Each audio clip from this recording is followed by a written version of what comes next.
the former editor of the Daily Star, Don Neeson, and the writer and academic, Mo Lovett. Ladies, good to have you on again. We're pushed for time, so Mo, let's jump straight on into it. Your story from The Sun. Words we do not want to hear from the Russians, that they already view this as World War III. Yes, I mean, obviously, none of us want World War III. I think this is an interesting story. This comes about because of the sinking of the flagship ship in the Black Sea that Russia have now, or certainly a host of a media channel, Russia One, which is backed by the Kremlin, of course, we know that, have described this as an escalation into World War III and say they are now fighting NATO infrastructure. That is not necessarily fact, as we know. There's a lot of propaganda coming out of both sides, but particularly in terms of the Russian side. But it's interesting that they've gone from calling this a strategic military operation in Ukraine to suddenly upping the ante. I mean, it is, let's face it, a major embarrassment for the Kremlin that this ship has been sunk. There's been a devastating loss of lives as well, of course. But the very fact that this ship was sunk, I mean, it's the first time, I think, since the Japan War of 1905 that such a catastrophic disaster has hit the Russian Navy. But obviously, serious embarrassment for the Kremlin.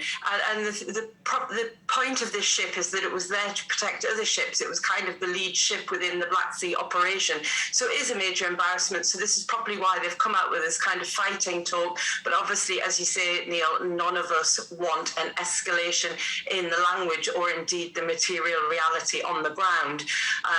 So yes, another turning point in the war, I think. Let's hope. I mean, there's already been one retaliation, I think, from Russia in bombing a missile factory just outside Kyiv as a result of, in kind of retaliation for this sinking. But it's very worrying when we hear this sort of language coming out of Kremlin-sponsored TV stations. Yeah, and it'll also be interesting to see how the Kremlin responds to that. I think it's a story in the Times this morning about special forces being involved on the ground as well. But Don, can you take us to the front of the Daily Mail? And they seem to be getting quite annoyed about this, that civil servants, the staff up and down Whitehall have adopted a hybrid working model. I thought that was what we were supposed to all be aiming for these days. Well, I think we're all a bit confused, and firstly, it does feel weird that I'm not with you in the studio, Neil, but I do understand this training order.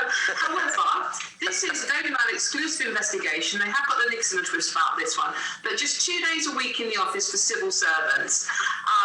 Thousands of mandarins, I mean, who uses that word in real life, but thousands of mandarins are now allowed to work from home. An audit of a typical Monday in March, many public funded bodies had less than 10% of their staff in work, some only 5%, and one none at all.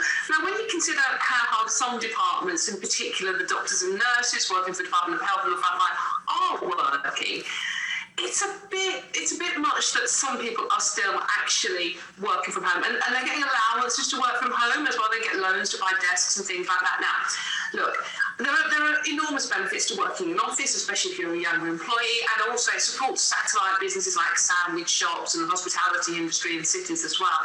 And it's all very well if you're a higher up civil servant, but if you're a youngster starting out, Neil, and you're living in cramped accommodation, working from home just can't be surely a good thing. And surely it's all time to get back to work. Yeah, I think there were plenty of people agreeing with you this morning. Mo, take us though inside the Daily Mail. Interesting kind of marginal by-election coming up in Wakefield, and an interesting name doing the rounds as a potential Conservative candidate. Oh, in fact, he'd have to change his name from Lord Frost back to David Frost in order to stand. Yeah, I think this is really juicy bit of gossip, Neil. Page 10 of the Mail. Tories are urging Lord Frost to stand in Wakefield by-election.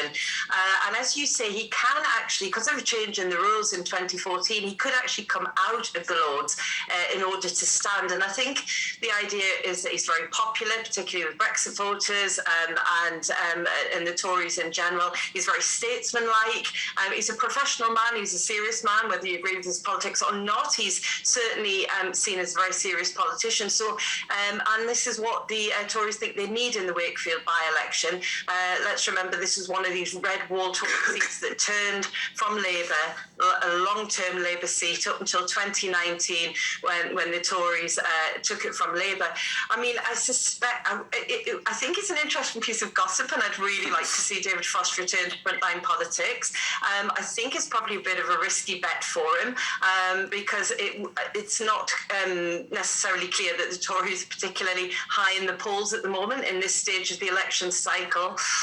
So it could be a risk too much for Lord Frost, and he may play it safe and stay in the Lords. Why wouldn't he, I guess?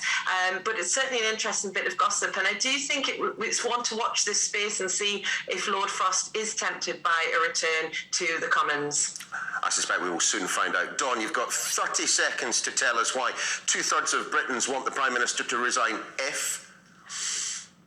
How many parties are too many parties? That's the big question on our minds at the moment.